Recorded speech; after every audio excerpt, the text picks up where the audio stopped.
Shalom Bapak Ibu sekalian, kita bertemu kembali di dalam Terang Bagi Jalanku. Hari ini kita akan melanjutkan pembacaan kita dari kitab Kisah Para Rasul pasal yang kedua. Kita akan membaca dari ayat 14 sampai dengan ayat 40. Dan sebelumnya mari kita bersama-sama berdoa di hadapan Tuhan. Bapa di dalam surga, kami berdoa meminta pertolongan-Mu. Kiranya Tuhan dengan belas kasihan Tuhan yang besar berkenan untuk karuniakan kepada kami satu buah pembacaan kitab suci yang sehat. Kami sangat bersyukur Tuhan untuk keistimewaan yang Kau berikan kepada kami, karena kami ini memiliki Alkitab di dalam bahasa kami sendiri. Kami bisa baca dan kami bisa baca secara bersama-sama dengan umat Tuhan yang lain. Pimpinlah kami Tuhan sehingga kami boleh dibentuk sebagai satu buah kumpulan umat yang hidupnya dibentuk oleh firman. Terima kasih, dalam nama Tuhan Yesus kami bersyukur dan berdoa. Amin. Lalu Petrus bangkit berdiri dengan ke-11 rasul itu, dan dengan suara nyaring ia berkata kepada mereka, "Hai orang-orang Yahudi dan semua orang yang tinggal di Yerusalem, perhatikanlah perkataanku ini dan ketahuilah, orang-orang ini tidak mabuk seperti yang kamu sangka, karena hari baru pukul 9. Tetapi itulah apa yang difirmankan dengan perantaraan Nabi Yoel akan terjadi pada hari-hari terakhir. Demikianlah firman Allah bahwa aku akan mencurahkan rohku ke atas semua manusia. Maka anak-anakmu laki-laki dan perempuan akan bernubuat, dan teruna-terunamu akan mendapat penglihatan-penglihatan, dan orang-orangmu yang tua akan mendapat mimpi. Juga ke atas hamba-hambaku laki-laki dan perempuan akan kucurahkan rohku pada hari-hari itu, dan mereka akan bernubuat. Aku akan mengadakan mujizat-mujizat di atas di langit dan tanda-tanda ajaib di bawah di bumi, darah, api, dan kumpulan-kumpulan asap. Matahari akan berubah menjadi gelap gulita dan bulan menjadi darah sebelum datangnya hari Tuhan yang besar dan yang mulia itu. Barang siapa yang berseru kepada nama Tuhan akan diselamatkan. Hai orang-orang Israel, dengarkanlah perkataan ini. Yesus dari orang Nazaret adalah orang yang telah ditentukan Allah dan dinyatakan kepadamu dengan kekuatan-kekuatan, mujizat-mujizat dan tanda-tanda ajaib yang dilakukan Allah dengan perantaraan Dia di tengah-tengah kamu, seperti yang telah kamu ketahui. Dia yang diserahkan Allah menurut maksud dan rencananya telah kamu salibkan dan kamu bunuh melalui tangan bangsa-bangsa durhaka. Namun Allah telah membangkitkan Dia setelah melepaskan Dia dari sengsara maut, karena tidak mungkin Ia tetap berada dalam kuasa maut itu.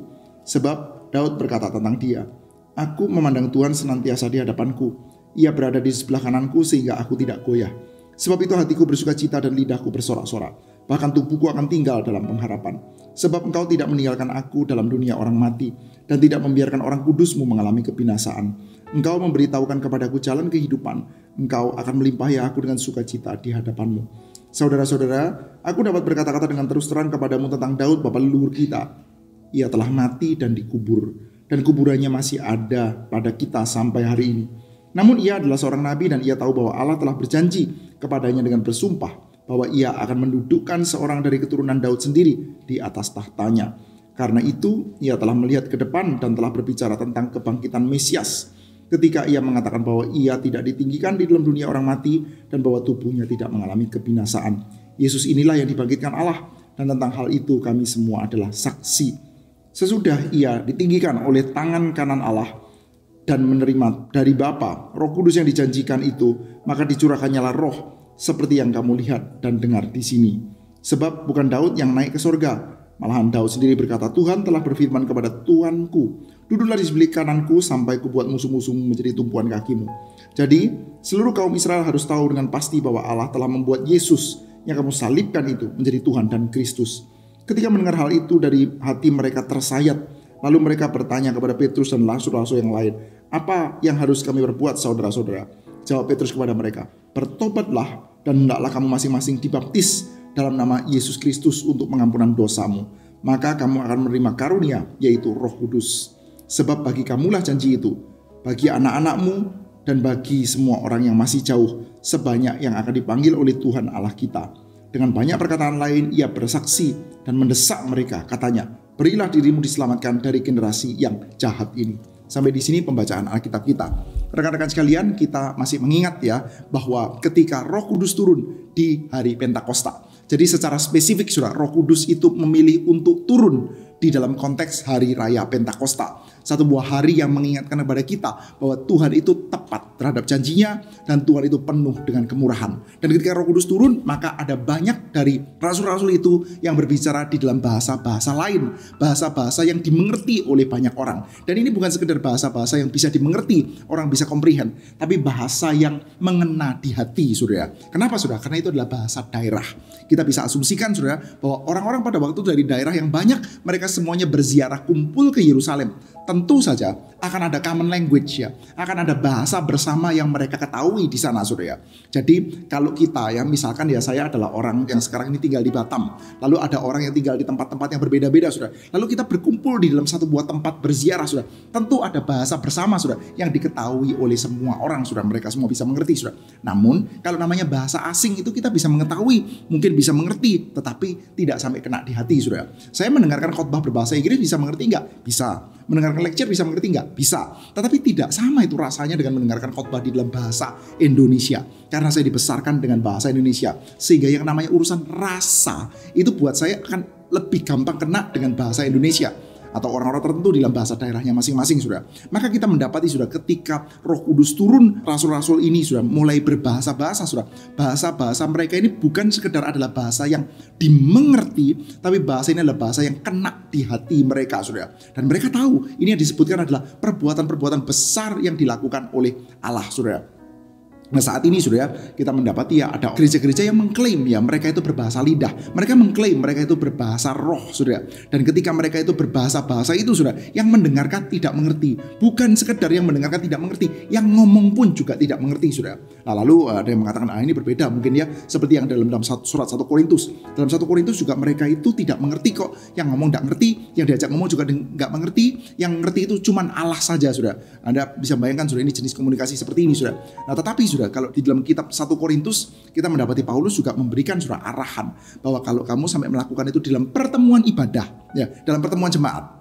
Dalam pertemuan jemaat kamu harus melakukannya 2 atau maksimal 3 orang. Kamu melakukannya secara bergantian dan kamu melakukannya dengan memberikan terjemahan. Harus ada yang bisa mentafsirkannya.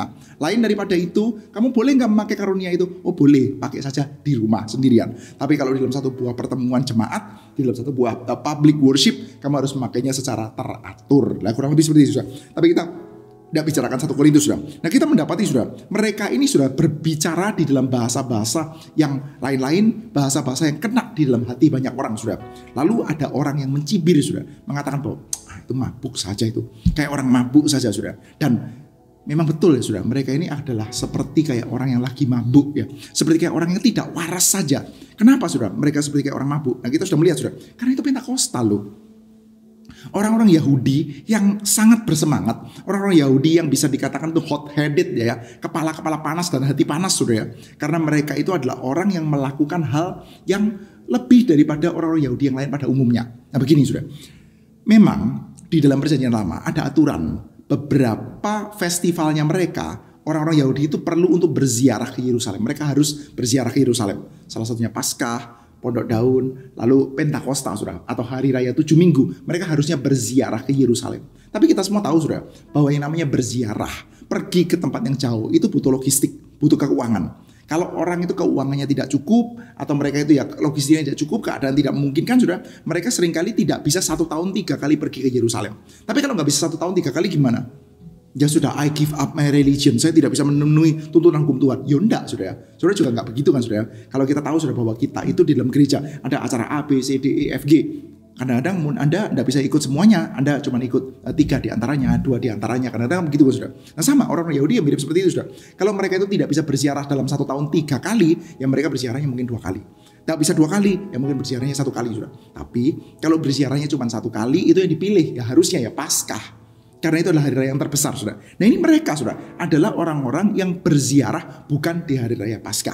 Mereka berziarah di hari raya Pentakosta. Kita bisa asumsikan bahwa mereka ini juga datang pada waktu Paskah.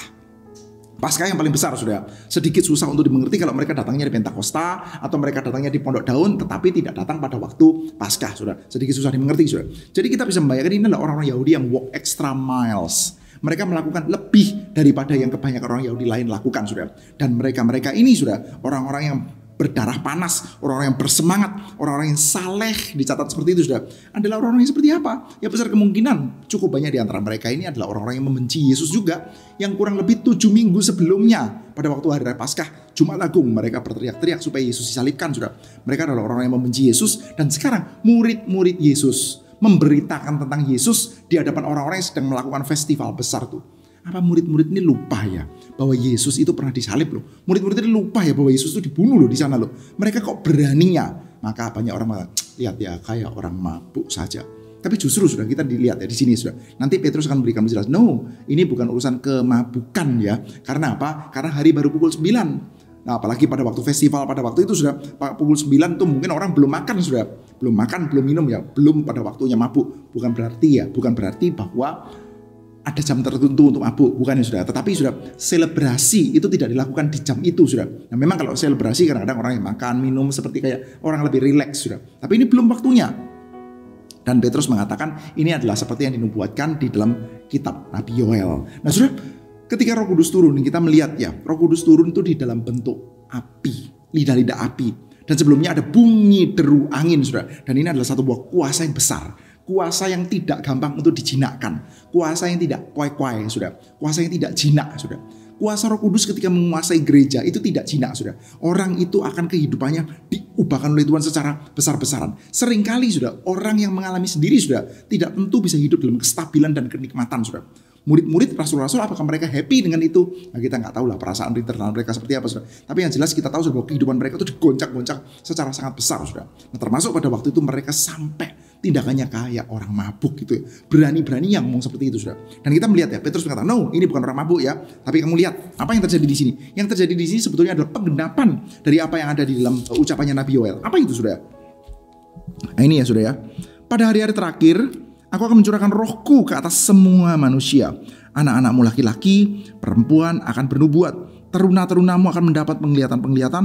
Orang-orang yang tua akan mendapat mimpi. Hamba-hambaku laki-laki dan perempuan akan kucurahkan rohku seperti pada hari-hari itu. Kalau kita lihat ya di dalam Perjanjian Lama, roh Tuhan beserta itu adalah satu hal yang sifatnya itu sangat mahal. Sekali lagi sudah, roh Tuhan beserta itu sifatnya sangat mahal sudah. Roh Tuhan ada padaku itu adalah hal yang sangat mahal. Tuhan itu tidak sembarangan ya mengatakan rohku ada menyertai mereka. Sudah ingat ya di dalam peristiwa raja saja, Raja Saul sudah. Maka kita mendapati ya roh yang menyertai Raja Saul itu meninggalkan dia. Bukan di dalam artian doktrin keselamatan sudah. Tapi ya roh yang menyertainya dengan kuasa untuk dia bisa melayani sebagai raja. Maka roh jahat yang dari Tuhan hinggap pada dia. Setelah itu tindakannya banyak parno-parno yang aneh-aneh sudah. Lalu sudah roh itu menyertai Daud sudah. Itu adalah satu hal yang tidak diberikan secara sembarangan sudah. Tetapi sudah ada janji dalam kitab Yoel bahwa suatu hari nanti kemurahan Tuhan akan dicurahkan secara sangat besar-besaran. Yaitu akan ada teruna-teruna. Teruna-teruna itu si anak bau kencur itu. Anak-anak remaja saja, anak-anak yang masih muda itu. Dan juga orang-orang tua. Bahkan kepada hamba laki-laki dan hamba perempuan. Budak laki, budak perempuan akan juga mendapatkan karunia roh. Dan setelah itu mereka akan melakukan seperti itu. Mereka akan bernubuat sudah. Dan inilah yang terjadi sudah. Itulah yang terjadi dalam mujizat Pentakosta sudah. Yaitu teruna-teruna. Orang-orang yang bukan siapa-siapa. Ternyata dipakai oleh Tuhan untuk membicarakan hal-hal besar yang diperbuat oleh Allah. Apa itu sudah? Nah kita melihat ya. Yang di dalam maksudkan adalah Yesus Kristus. Hai orang Israel, dengarkanlah perkataan ini. Yesus dari Nazaret adalah orang yang ditentukan Allah dan dinyatakan kepadamu dengan kekuatan-kekuatan, mujizat-mujizat dan tanda-tanda ajaib yang dilakukan oleh Allah dengan perantaraan Dia di tengah-tengah kamu, seperti yang kamu ketahui. Jadi yang dimaksudkan dengan isi nubuatannya itu apa sih? Isi nubuatannya adalah tentang Yesus dari Nazaret. Tadinya sudah kita mendapatkan ya, orang-orang ketika mereka mendengarkan rasul-rasul berkhotbah dalam bahasa mereka, mereka mengatakan, kita mendengar bahwa mereka berkhotbah tentang hal-hal besar yang dilakukan oleh Allah. Apa itu hal besar yang dilakukan oleh Allah? Sekarang Petrus jelaskan. Yang aku maksudkan ini loh. Lihat ya, roh Tuhan dicurahkan. Maka orang-orang dari Galilea, orang-orang biasa saja, sekarang membicarakan hal besar dari Allah. Apa itu? Yang dimaksudkan adalah Yesus dari Nazaret. Membicarakan tentang Yesus dari Nazaret. Itu adalah anugerah yang besar dan itu adalah mujizat yang besar. Saudara, saya terus akan stressing hal ini saudara ya. Apa mujizat yang sangat besar yang kita bisa mendapati terjadi pada waktu Pentakosta saudara? Salah satunya kita melihat mujizat yang ajaib ya, mujizat yang non alamiah, non natural. Ini orang-orang Galilea loh. Kok bisa ya bahasa Media, Partia, Elam, penduduk Mesopotamia.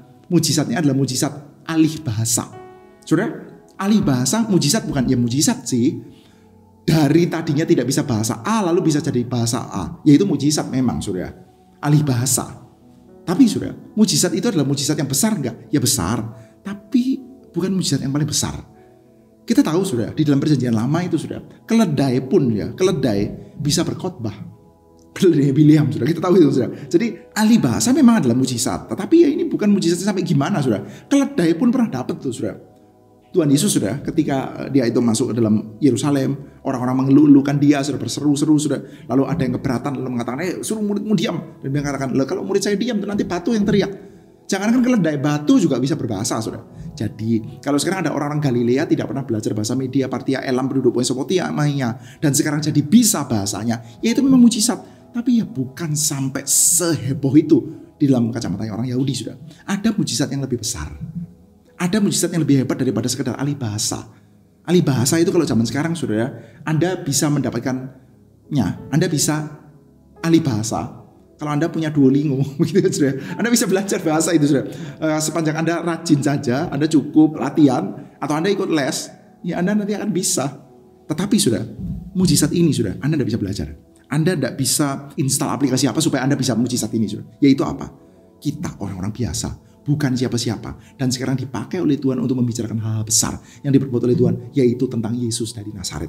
Saudara dan saya dipakai untuk mengemban nama Yesus dari Nazaret. Itulah mujizat yang sangat besar, saudara. Nah setelah itu, saudara, Petrus menjelaskan ya berkenaan dengan siapa sebetulnya yang dinubuatkan itu, saudara. Dia mengambil dari Mazmur Daud ya. Daud berkata tentang dia, aku memandang Tuhan senantiasa di hadapanku. Ia berada di sebelah kananku sehingga aku tidak goyah. Sebab itu hatiku bersuka cita dan lidahku bersorak-sorak. Bahkan tubuhku akan tinggal dalam pengharapan. Sebab engkau tidak meninggalkan aku dalam dunia orang mati. Dan tidak membiarkan orang kudusmu mengalami kebinasaan. Engkau memberitahukan kepadaku jalan kehidupan. Engkau akan melimpahi aku dengan sukacita di hadapanmu. Saudara, aku dapat berkata dengan terus terang kepadamu tentang Daud, bapa leluhur kita. Ia telah mati dan dikubur, dan kuburannya masih ada pada kita sampai hari ini. Namun ia adalah seorang nabi dan ia tahu bahwa Allah telah berjanji kepadanya dan bersumpah bahwa ia akan mendudukkan seorang dari keturunan Daud sendiri di atas tahtanya. Nah ini ya, saudara, kalau lihat di dalam ayat 27 ada kata-kata, sebab engkau tidak meninggalkan aku dalam dunia orang mati dan tidak membiarkan orang-orang kudusmu mengalami kebinasaan. Jadi ini kan Mazmur Daud. Daud mengatakan bahwa Tuhan tidak meninggalkan aku dalam dunia orang mati, tidak membiarkan orang kudusmu mengalami kebinasaan. Loh, tapi Daud kan sudah mati. Kuburannya juga masih ada. Ini cara menjelaskannya Petrus ya. Kalau kamu orang-orang Yahudi yang saleh itu datang berziarah ke Yerusalem, dan Yerusalem sendiri adalah satu buah kota yang bisa dikatakan direbut pada zamannya Daud kan ya. Kamu menganggap ini adalah Mazmur Daud, firman Tuhan. Tapi lihat nih, Mazmur Daud yang ini. Daudnya ada di mana sekarang? Mati kan ya. Kuburannya masih ada di antara kita sampai sekarang. Pak Petrus mengatakan itu. Tapi siapa yang sudah dibangkitkan? Yang sudah dibangkitkan adalah anak Daud itu. Daud bernubuat ke depan tentang anak Daud, yaitu Yesus Kristus yang mati dan bangkit. Dan kebangkitan Yesus bukan satu buah kebangkitan Yesus di dalam hatiku. Saudara, ada satu buah lagu yang tidak jelek. Kalau dihayati secara benar ya bagus, tapi kalau dihayati secara keliru bisa ngaco, saudara. Ada kata-kata ini, saudara. Saudara tahu ya, ada lagu hidup, Kristus sungguh hidup gitu ya. Liriknya ada kata-kata sebenarnya. Kau bertanya bagaimana dia hidup, ya. Kau bertanya bagaimana dia hidup, jawabannya adalah dia hidup di dalamku. Dia hidup dalamku, gitu kan? Dia hidup dalamku. Kau bertanya bagaimana dia hidup, dia hidup dalamku. Jadi Yesus itu bangkit, Yesus itu hidup. Hidup di mana? Hidup dalamku. Kadang-kadang sudah orang Kristen tuh suka dengan melakukan spiritualitas seperti itu. Kalau khotbah Natal juga begitu. Apakah engkau mau Yesus lahir di dalam hatimu? Yesus lahir dalam hatimu. Yesus bangkit di dalam hatimu. Well, itu bagus-bagus saja untuk kalimat rohani, saudara. Tapi saudara masih tahu, saudara, Yesus lahir di Bethlehem, bukan di dalam hatimu. Yesus itu lahir di Bethlehem. Itu real person di Bethlehem. Yesus bangkit itu keluar dari kuburan. Dia bukan bangkit di dalam hatimu, saudara. Saudara, kata-kata ini, saudara, bukan berarti Yesus tidak boleh ada kuasa kebangkitan bekerja dalam diri kita. Bukan, saudara. Tetapi kebangkitan Yesus adalah satu buah kebangkitan yang real. Kuburannya kosong. Dia keluar dari kubur, saudara. Kebangkitan dan kebangkitan real. Ada satu buah gerakan atau semacam kayak aliran kekristenan, saudara, yang berusaha untuk menggeser cerita kebangkitan dari urusan mode kebangkitan kepada meaning dari kebangkitan. scholarly debate, ya. Banyak perdebatan tentang kebangkitan Yesus. Itu adalah perdebatan yang berkaitan dengan moda kebangkitan. Bangkitnya itu fisik atau non fisik, ya. Kebangkitannya itu betulan atau sebetulnya kebangkitan semangat, kebangkitan pengharapan. Kita berdebat tentang mode of resurrection. Nah, tetapi ada usulan yang mengatakan, ya, sebetulnya kita tidak usah banyak debat-debat tentang mode of resurrection. Kita bicara saja tentang meaning dari resurrection. Whether, ya, Yesus itu bangkit betulan atau enggak badannya, yang jelas ada spirit kebangkitan bekerja di dalam diri kita. Sudah dalam Kristianitas ini enggak bisa bekerja, sudah. Enggak bisa. Yesus itu tidak bisa sekedar bangkit dalam hatimu. Yesus itu bangkit. Maka Petrus sudah menjelaskan, ya, dengan jelas, ya, bahwa kuburannya Daud itu ada di antara kita. Kamu tidak bisa mengatakan Daud bangkit di dalam hati. Nggak bisa, sudah. Tapi Yesus itu bangkit. Dan kebangkitan Yesus itu kami saksikan. Kami adalah saksi. Ini kebangkitan yang real, sudah. Dan kebangkitan Yesus yang real itu menunjukkan bahwa dia sungguh-sungguh adalah Mesias. Maka ada konsekuensinya kalau mereka nggak percaya. Ini, ya. Yesus yang dibangkitkan Allah. Tentang hal itu kami semua adalah saksi. Sesudah ia ditinggikan oleh tangan kanan Allah dan menerima dari Bapa Roh Kudus yang dijanjikan itu, maka dicurahkannya roh seperti yang kamu lihat dan dengar di sini. Nah, Petrus mengatakan, ya, seperti yang sudah dijanjikan, dia bangkit dan roh dijanjikan akan turun. Dan sekarang yang kamu lihat ini adalah apa yang dilakukan oleh Yesus Kristus dan janjinya digenapi. Sekarang roh turun, makanya kami menjadi saksi. Ingat, ya, pasal 1 ayat 8. Kalau Roh Kudus turun atas kamu akan dipakai untuk menjadi saksi-saksiku. Dan sekarang Petrus mengatakan kami adalah saksi. Roh Kudus turun, kami adalah saksi. Semuanya itu on track. Semua yang dikatakan oleh Yesus Kristus itu on track. Dan saudara, kalau semua yang dikatakan Yesus itu adalah on track, artinya saudara, ada konsekuensi kalau Anda itu tidak percaya loh. Yesus Kristus semasa hidupnya dia sudah mengatakan, ya, ketika dia itu memikul kayu salib, dia itu mau disalibkan, sudah banyak orang yang menangisi dia mengatakan, kamu kok menangisi saya, ya? Kamu harus menangisi dirimu sendiri loh. Coba lihat, ya, kalau, ya, mereka melakukan ini kepada saya, ya, nanti mereka akan melakukan apa kepada kamu? Keadaan yang akan kamu alami itu, ya, kalau kamu tetap memilih jalanmu dan tidak mengikuti jalanku, jalannya Yesus, kamu akan hancur tuh. Dan kalau Yesus mati, lalu kebangkitannya cuma di dalam hati, realitanya dia tetap mati, sudah. Yaitu artinya agendanya dia tidak on track. Tapi sekarang agendanya dia itu on track. Artinya kalau kita berlawan-lawanan dengan dia, bertolak-tolakan dengan agenda Yesus, maka kita itu celaka, sudah. Maka Petrus mengatakan dengan sangat keras, ya, jadi seluruh kaum Israel harus tahu bahwa dengan pasti bahwa Allah telah membuat Yesus yang kamu salibkan itu. Allah telah membuat Yesus yang kamu salibkan itu menjadi Tuhan dan Kristus. Bukan berarti tadinya bukan Tuhan lalu diangkat jadi Tuhan, sudah. Tetapi Allah itu menyatakan, sudah confirm, ya, dengan kematian dan kebangkitan itu sudah confirm bahwa Yesus yang sudah kamu salibkan itu bagi hadapan Allah, di hadapan Allah yang adalah penilai semuanya, dia adalah Tuhan, dia adalah Kristus, dia adalah Tuhan, dia adalah Kurios. Maka sudah, mereka yang mendengarkan mereka jadi takut, sudah. Mereka yang menjadi takut setelah itu hati mereka tersayat, mereka cut to the heart. Ucapan itu menyayat hati mereka, menyakiti hati mereka. Nah, ini terjemahan TB2 saya pikir jauh lebih bagus, ya, sudah. Kalau Anda melihat di dalam terjemahan TB1, sudah, kata-katanya adalah terharu. Setelah mereka mendengarkan khotbahnya Petrus, mereka terharu, sudah. Ini bukan terharu, sudah. Setelah mereka mendengarkannya, mereka tersayat, mereka cut to the heart. Mereka takut, sudah.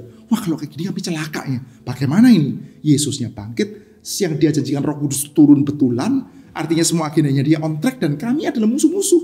Kami adalah yang menyalibkan Yesus. Maka mereka takut, tersayat, lalu kebingungan dan bertanya, apa yang kami mesti lakukan? Apakah masih ada lagi yang kami bisa lakukan? Nah, Petrus menjawab, saudara, bertobatlah dan hendaklah kamu masing-masing dibaptis dalam nama Yesus Kristus untuk pengampunan dosamu. Maka kamu akan menerima karunia, yaitu Roh Kudus. Sebab bagi kamulah janji itu, dan bagi anak-anakmu, dan bagi semua yang masih jauh, yang akan dipanggil oleh Tuhan Allah kita.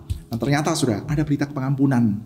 Tuhan datang, Roh Kudus turun. Memang di satu sisi mendakwa bahwa you are in the wrong place. Kamu itu salah, keadaanmu itu menakutkan, kamu itu salah. Tetapi ada berita anugerah. Sudah, Injil kan seperti ini, sudah. Injil itu tidak mengatakan bahwa Anda itu baik-baik saja. Ya enggak apa-apa lah. Ya, kita kalau melakukan pendekatan itu harus seperti kayak katanya, ya. Kalau mau mendekati orang, mau menginjili, harus kayak membuat dia senyaman mungkin, sudah. Tapi kalau kita lihat di sini enggak, sudah. Injil itu ngasih tahu mereka sampai mereka tersayat. Kasih tahu bahwa posisimu itu bahaya. Kamu itu berada dalam posisi lawannya Yesus dan kamu akan celaka. Lalu ketika mereka tersayat, mereka berkata, kalau gitu kami bagaimana? Ada anugerah. Anugerahnya dinyatakan tuh. Ada janji Tuhan, ada karunia Tuhan. Kalau kamu bertobat, kamu dibaptis, kamu menerima pengampunan dosa, maka kamu akan menerima keselamatan itu. Karena janji itu juga untuk kamu. Dan janji itu bukan cuma untuk kamu, tapi juga untuk anak-anakmu. Ini satu hal yang membahagiakan, saudara. Ketika mereka bertobat, ada janji Tuhan yang akan digenapi dalam diri mereka. Dan janji itu ternyata bukan cuma bagi mereka loh, tapi juga untuk anak-anak mereka. Dan juga nanti orang-orang yang masih jauh yang akan menerima pemberitaan Injil, saudara. Karena sejak pasal 1 ayat 8 dikatakan ya, kamu akan menjadi saksi sampai ke ujung bumi. Nah terakhir, saudara, dengan banyak perkataan lain, ia bersaksi dan mendesak mereka. Katanya, berilah dirimu diselamatkan dari generasi yang jahat ini. Dari angkatan yang salah, angkatan yang bengkok, biarlah kamu diselamatkan. Hari ini, saudara, saya ingin mengajak kita untuk bersama-sama mendoakan satu buah pokok doa. Yaitu kita meminta kiranya Tuhan berkenan untuk karuniakan kepada kita Roh Kudus yang membuat kita itu menjadi orang yang tidak bisa terlena. Membuat kita itu siap untuk digerakkan dengan kekuatan yang tidak bisa kita kontrol. Kekuatan yang mungkin liar gitu, sudah kekuatan yang tidak jinak yang akan membuat kita itu menjadi saksi Tuhan. Dan kita juga berdoa meminta kepada Tuhan kiranya Tuhan berkenan untuk memakai kita. Ketika kita dipakai untuk menjadi saksi, kita menyadari kita orang yang bukan siapa-siapa, tapi ternyata bisa dipakai oleh Tuhan. Oke, saudara, saya ingin mengajak kita untuk menghafalkan satu buah ayat hafalan hari ini, saudara, yaitu dari pasal 2 ayat yang ke-39.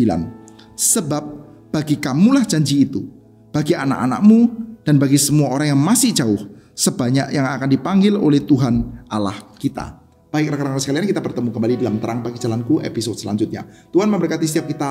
Terpujilah Tuhan.